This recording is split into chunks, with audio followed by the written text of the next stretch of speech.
Video பார்க்குற எல்லாருக்கும் வணக்கம் நண்பா. இது உங்கள் ரெஸ்லிங் கிங் தமிழ். நான் உங்கள் ரகு. இன்றைக்கி டபிள்யூடபிள்யூ பார்த்தீங்கன்னா அஃபிஷியலி பேக்லாஷ் பேப்பரையே நடத்தி முடிச்சுட்டாங்க. பேக்லாஷில் என்ன நடந்தது, யாரெல்லாம் வெற்றி பெற்றா அப்படிங்கிறத பற்றி தான் ஃபுல் ரிவ்யூவாக இன்றைக்கி நம்ம இந்த சேனலில் பார்க்க போகிறோம். அதுக்கு முன்னாடி முதலாக ரெஸ்லிங் பீஸ் தமிழுக்கு வந்திருக்கீங்களா, மறக்காமல் சப்ஸ்கிரைப் பண்ணி பெல் ஐக்கானை கிளிக் பண்ணிச்சுக்கோங்க. தினமும் போடுற ரெஸ்லிங் செய்திகளை தமிழ் மொழியில் தெரிஞ்சுக்கோங்க. So welcome to wrestling peace Tamil. Show ஆரம்பிச்ச உடனே Randy Orton Kevin Owens versus Tama Tonga Solo சிக்கோவுக்கான டாக் டீம் மேட்ச் ஆரம்பிக்க போகுது. ராண்டி ஆர்டனுக்கு ஃப்ரான்ஸில் மக்களுடைய ஆதரவு ரொம்ப அதிகம், ரசிகர்களுடைய சப்போர்ட்டு மிக மிக அதிகம். டாமா டாங்கா சோலோ சிக்காவோட இன்ட்ரோ நல்லா இருந்தது. வருமா நான் மேட்ச்சு வருமா, இது நம்ம இவ்வளோ நாள் காத்திருந்தது முழுக்க ஒர்த்து. ஆனால் பேக்லாஷ் தான் யாருமே காத்திருக்கலையே. மேட்ச் உண்மையிலேயே ஒர்த்து. ஆரம்பிக்கும் போதே ஒருத்தருக்கு மாற்றி சண்டை போடுறானுங்க. இதை பார்த்த நிக்கோலஸ் பார்த்தீங்கன்னா, உங்களுக்குள்ளே நடக்கிறது ஸ்ட்ரீட் ஃபைட்டு, எந்த வெப்பனை வேணாலும் அடிச்சுக்கிட்டு சாவுங்கடான்னு சொல்லிட்டாரு. உண்மையிலேயே ஒத்து வருமா மேட்ச் வேறு லெவல், ஆசம் பர்ஃபார்மன்ஸு. இந்த ஸ்ட்ரீட் ஃபைட்டுன்னு முதலையே கன்ஃபார்ம் பண்ணியிருந்தீங்கன்னா பரவாயில்ல, பேக்லாஷை சர்ப்ரைஸாக கன்ஃபார்ம் பண்ணியிருக்கீங்களா? ஓகே, ராண்டி ஆர்டன் நீண்ட நாளுக்கு அப்புறமா உங்களுடைய ஆர்கே பவுல் மூமெண்ட்லாம் பார்த்தோம். இடையில யாரும் ஒருத்தன் வந்துட்டான். யாருப்பா இது? அடா, பிளட் லைனில் அடுத்து ஒரு புது நம்பரு. இவர் பேர் என்னன்னு கேட்டிங்கன்னா டாங்கா லோவா. என்னையா அது லோகாயத்தனமான பேராக இருக்குது. டபிள்யூடபிள்யூ கன்ஃபார்ம் பண்ணுற பேர்லாம் வித்தியாசமாக தான் இருக்குது. இந்த டாங்கா லோவா பார்த்தீங்கன்னா டாமா டாங்காவுடைய பிரதரான். ஆமாங்க, உண்மையிலேயே பிரதர் தான். பார்த்தீங்க ஜே ஊசோ மாதிரி உங்கள் பிரதரு. ஸோ இவர் இன்றைக்கி வந்தது உண்மையிலேயே சர்ப்ரைஸாக இருந்தது. டாங்காலோட நான் பார்த்தீங்கன்னா ஜாக்கப் பாட்டு தான் வருவார்னு எதிர்பார்த்தேன். பட் ஆனால் இவர் வந்தது உண்மையிலேயே பயங்கர சர்ப்ரைஸாக இருந்தது. இன்னும் எத்தனை பிளட் லைன் பிரதர்ஸ் தான் அப்போ வரப்போகிறீங்க அப்படிங்கிற மாதிரி ஒரு ஆவலை தூண்டுற விஷயமா இருந்தது. இந்த வாய்ப்பை பயன்படுத்திக்கிட்டு சோலோ சிக்காவா ஆஃப்டர் லாங் டைம் ஒரு பேப்பர் வின் பண்ணியிருக்கிறாருங்க. ஸோ இந்த மேட்சில் பார்த்தீங்கன்னா ஃபைனலி வின் பண்ணது டாமா டாங்கா அண்ட் சோலோ சிக்காவா. குருவி மண்டையை கொஞ்சம் வெட்டுங்களேன், ஏன்னா மண்டையில் இருக்கிற முடி ரொம்ப அதிகமாக இருக்குது, காமெடியாக இருக்குது. சரி, இந்த மேட்ச் உண்மையிலேயே ஆசம். ஸோ டாங்கா லோலா அவர் பேர் தான் கொஞ்சம் வித்தியாசமாக இருக்குது. ஸோ டாமா டாங்காவோட பிரதர் பார்த்தீங்கன்னா இன்றைக்கி ரிட்டர்ன் ஆகிருக்கிறாரு. ஸோ பால் ஹெமன் பார்த்தீங்கன்னா கெவின் ஓவன்ஸ் இதுக்கப்புறமா அட்டாக் பண்ணாத, அவன் முடியலை அப்படிங்கிற மாதிரி கெஞ்சுற அளவுக்கு பார்த்தீங்கன்னா பயங்கரமான பர்ஃபார்மன்ஸு. சரி, பால் ஹெமனுக்கு என்றைக்கு சமோன் ஸ்பைக்குள்ளே போகுதுன்னு தெரில. இன்றைக்கி ஒரு சர்ப்ரைஸான இப்படி ஒரு மூமெண்ட்டோட தான் டபிள்யூடபிள்யூ பார்த்தீங்கன்னா பேக்லாஷ் ஆரம்பிச்சிருக்கிறாங்க. சரி, நெக்ஸ்ட்டு என்ன நடக்குது அப்படிங்கிறத பற்றி பார்க்கலாம். நெக்ஸ்ட்டு டபிள்யூடபிள்யூ பார்த்தீங்கன்னா உமன்ஸ் சாம்பியன்ஷிப் நடத்துகிறானுங்க. ராண்டி ஆர்டன் மற்றும் கெவின் ஓவன்ஸ் பார்த்தீங்கன்னா அந்த டாங்காலோட அட்டாக்கோடைய கொஞ்சம் சைடு எஃபெக்ட்லேயே கொஞ்சம் நடந்து போகிறாங்க. அவங்களால கொஞ்சம் கஷ்டப்பட்டு தான் போகிறாங்க. இன்னும் எத்தனை பிளட் லைன் பிரதர்ஸ்டாக வர போகிறீங்க? சரி, நம்ம இந்த உமன்ஸ் சாம்பியன்ஷிப் மேட்சை ஃபோக்கஸ் பண்ணலாம். இது யாருக்கெல்லாம் நடக்க போகுது அப்படிங்கிறது உங்களுக்கு தெரிஞ்ச விஷயம் தான். Naomi versus டிஃபினி status versus Bailey. இந்த மேட்சை பொறுத்த வரைக்கும் நான் பெரிய ஹைப் இல்லாமல் தான் இருந்தேன். ஆனால் மேட்ச் உண்மையிலேயே லோலாயுத்தனமாக வேறு லெவலில் இருந்தது. ஏங்க, உண்மையிலேயே மஜாவாக இருக்குது.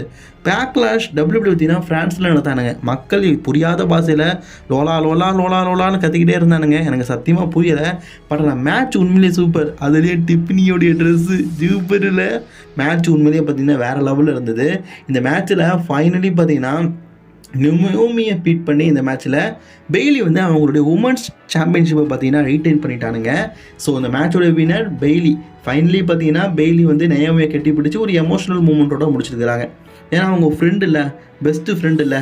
அதனால் எனக்கு அப்போ தெரிஞ்சு இதுக்கப்புறமா நியோமி இந்த ஃபியூட்லேருந்து விலகிடுவாங்கன்னு நினைக்கிறேன். ஒரு சிங்கிள் ஃபியூடாக ஸ்டிஃபினிக்கும் பெய்லிக்கும் அப்கமிங்ஸில் பல மேட்சஸ் நடக்கிறதுக்கு வாய்ப்பு இருக்குது. ஏன்னா இதில் ஸ்டிஃபினி தோக்கலல்ல. ஸோ அதே மாதிரி பார்த்தீங்கன்னா டாங்கா லோலா மற்றும் நான் சொல்கிறது சிரிப்பாக இருக்குல்ல. டாங்கா லோலா என்ன சொல்லலாம் பிளட்லைன் பிரதர்ஸ். இவங்க பேக் ஸ்டேஜில் போகும்போது நம்ம ஜே ஊசோவை பார்த்துருக்குறாங்க. ஜே ஊசோவும் பார்த்தீங்கன்னா அவங்கள பார்த்துட்டு இப்போ மேட்ச்சுக்கு வர்றாரு. ஜே ஊசோ இப்போ யார் கூட மோத போகிறா பார்த்தீங்கன்னா டேமியன் பிரிஸ்க் அகேன்ஸ்டா world heavyweight championship match. இந்த மேட்சை பொறுத்த வரைக்கும் என்னங்க மேட்ச் இது. இந்த ப்ரிடிக்ட் பண்ணிட்டேன், எப்படி சொல்ல, இதில் ஜே ஊசோ தோக்க தான் போகிறாரு, டேமியன் பிரிஸ்க் தான் வின் பண்ண போகிறாருன்னு. ஆனால் மேட்ச்சு எங்க குழப்பல்லே லோலாயித்தனமான குழப்பலாம் இருக்குதுங்க. மேட்ச் உண்மையிலே வேறு லெவல். இந்த மேட்ச் இடையிலேயே பார்த்தீங்கன்னா டேம் எம்பிஸ் ஜேடி மேக்டோலாம் இவனுக்கு ஹெல்ப் பண்ண வந்தாலும் ஹெல்ப் பண்ணாதீங்கன்னு சொல்லிட்டு தடுத்துட்டு இருக்கிறாரு. ஆனால் ஆக்சுவலி ஜேடி மேக்டோனும் ஃபின் பேலரோட ஹெல்ப் மூலியமாக தான் இந்த மேட்ச்சில் வந்து ஜே உசோவை பீட் பண்ணுறாரு. அதுவும் டாப் ரோப்லேருந்து அவருடைய சோக்ஸ்லாம் நம்ம போட்டிருப்பார்ல, வேறு லெவல். அவருடைய ஃபஸ்ட்டு டைட்டில் டிஃபெண்டிங் பேப்பரி டைட்டில் டிஃபெண்டிங்கை ஒரு சக்ஸஸ்ஃபுல் மேட்சாக கொடுத்துருக்காரு. இதுக்கு தான் ஜே உசோக்கும் டேம் எம்பிஸுக்கும் மேட்ச் வச்சாங்க போல இருக்குது. வேறு லெவல் மேட்சுங்க, செம்ம மேட்ச். அப்படி சில்லறையை தூக்கி எரியலாம், ஆனால் அந்த சில்லறை இல்லை. மேட்ச் உண்மை சூப்பர். இந்த மேட்ச் முடிஞ்சதுக்கப்புறமா பார்த்தீங்கன்னா டேம் எம்பிஸ் டைட்டில் கொண்டு போகலான்னு பார்க்குறாரு. அப்போது ஃபின் பேலரும் ஜேடி மேக்டவும் ஜே உசோவை அட்டாக் பண்ணலான்னு சொல்லிட்டு சுற்று போடுறானுங்க. டே மேட்ச்சை தான் முடிச்சிட்டோம்ல, இதுக்கப்புறம் எதுக்கிட்ட அவனை சுற்று போடுறீங்கன்னு சொல்லிட்டு டேம் எம்பிஸ் கோவடைகிறாரு. அது மட்டும் இல்லாமல் ஜேடி மேக்டவனை கீழே தள்ளி விட்டுட்டு நமக்கு தேவை டைட்டில் ரீடைன் பண்ணிட்டோமா, பெதாமல் இருக்கணும் பார்த்துக்கோங்க அப்படிங்கிற மாதிரி மிரட்டுறாரு. என்னடா மிரட்டுற அப்படிங்கிற மாதிரி ஃபின் பேலரும் பார்க்குறாரு. ஓஹோ, சம்மர் ஸ்லாமுக்கு ஒரு வேளை ஃபியூட் கிரியேட் பண்ணுறானுங்களோ, மேபி இருக்கலாம். அடுத்தது women's talk team championship match. இது யாருக்கெல்லாம் நடக்குது அப்படின்னு கேட்டிங்கன்னா கபூக்கி வாரியர்ஸ் வெர்சஸ் ஜாக்கார்கள் மற்றும் பியாங்கா பெலர். மேட்ச் ஆரம்பிக்கிறதுக்கு முன்னாடி 2 பேரோட இன்ட்ரோ சூப்பர். எனக்கு என்ன டவுட் தெரியுமா, ஜாக்காருக்குலக்கா நீங்கள் வரும்போதெல்லாம் ஓகே, நார்மலாக முடி நெட்டையாக இருக்குது, இப்போ கட்டையாகுது, அப்புறம் எப்படி நெட்டையாகுது? ஜப்பான்காரன் என்னெல்லாம் கண்டுபிடிக்க, நீ என்ன கண்டுபிடிக்கன்னு கேட்கலாம். என்ன மாதிரி பல பேருக்கு டவுட் இருக்கும். அப்படி இருக்கிற என்ன மாதிரியான புத்திசாலிங்க ஆமாப்பா இருக்குதுன்னு கமெண்ட் பண்ணுங்கள். மேட்ச் உண்மையில் நல்லா இருக்குது. இந்த மேட்ச்சில் இருக்க ஃபைனலி பார்த்தீங்கன்னா வின் பண்ணியிருக்கிறது ஜாக்கார்கள் மற்றும் பியாங்கா பெலர் வெற்றி பெற்று, இதை நான் இப்படி சொல்லக்கூடாது, இப்போ சொல்கிறேன் பாருங்க. இந்த மேட்ச்சில் ஃபைனலி வெற்றி பெற்றது பியாங்கா பெலர் மற்றும் ஜாக்கார்கள். அந்த new WWE Women's Tag Team Champion ஜாக்கார்கள் அண்ட் பியாங்கா பெலர். இப்படி சொன்னால் தான் நிறைய பேருக்கு பிடிக்குது. அப்போ தான் கெட்ட வாரத்தில் கமெண்ட் பண்ணுவீங்க. அப்போ தானே நம்ம சேனல் ரீச் ஆகும். என்னெல்லாம் பண்ணி ரீச் ஆக வைக்க வேண்டியதாக இருக்குது பார்த்தீங்களா. சரி, ஓகே, இது முடிஞ்சிடுச்சா. இந்த நெக்ஸ்ட்டு நம்ம மெயின் ஈவெண்ட் டைமுக்கு வந்துட்டோம். Phenomenal one Cody Rhodes versus American நைட்மேருக்கான அன்டிஸ்பியூட்டட் WWE சாம்பியன்ஷிப் மேட்ச். இந்த மேட்சை பொறுத்த வரைக்கும் உண்மையிலேயே பர்ஃபார்மன்ஸ் படி 2 பேருமே நல்லா இருக்கிறாங்க. ஸோ ஏஜே ஸ்டைலாக இருக்கட்டும், இந்த பக்கம் கோடி ரோட்ஸாக இருக்கட்டும், அவங்க 2 பேரும் முதலாக சண்டை போடுறாங்க அப்படிங்கிறத தாண்டி பர்ஃபார்மன்ஸ் பேஸ் படி is very good, is nice. Match உண்மையிலே லென்த்தாக போயிட்டு இருக்குது. இந்த மேட்ச்சில் ஃபைனலி என்ன ஆகுதுன்னு கேட்டிங்கன்னா தி அமெரிக்கன் நைட்மேர் வந்து ஏஜே ஸ்டைல்கிட்ட தோற்று போயிட்டாரு அப்படின்னு சொல்ல கண்டிப்பாக யாரும் ஏற்றுக்க மாட்டீங்க. எஸ், த ஃபஸ்ட் டைட்டில் பேப்பரி டிஃபெண்டிங். அதனால் பார்த்தீங்கன்னா இந்த மேட்ச்சில் வந்து ஃபைனலி வந்து உங்களுடைய கோடி ரோட்ஸ் வந்து வெற்றி பெற்றிருக்காரு.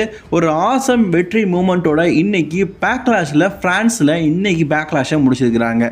என்ன தான் பேக்லாஷ் நல்லா இருந்தாலும் ஆடியன்ஸ் வந்து லோலாக்கிக்கலான்னு சொல்லிட்டு ஃப்ரெஞ்சு மொழியில் பேசிகிட்டு இருந்தது எனக்கு சத்தியமாக புரியல. ஓகே, உங்களுடைய ரேட்டிங்கை மறக்காமல் கமெண்ட் பாக்ஸில் கமெண்ட் பண்ணிக்கோங்க. தொடர்ந்து வீடியோ பார்க்க சேனலை சப்ஸ்கிரைப் பண்ணி பெல் ஐக்கானை கிளிக் பண்ணி வச்சுக்கோங்க. ஓகே, அண்ணன் அடுத்த வீடியோவில் சந்திக்கிறேன்.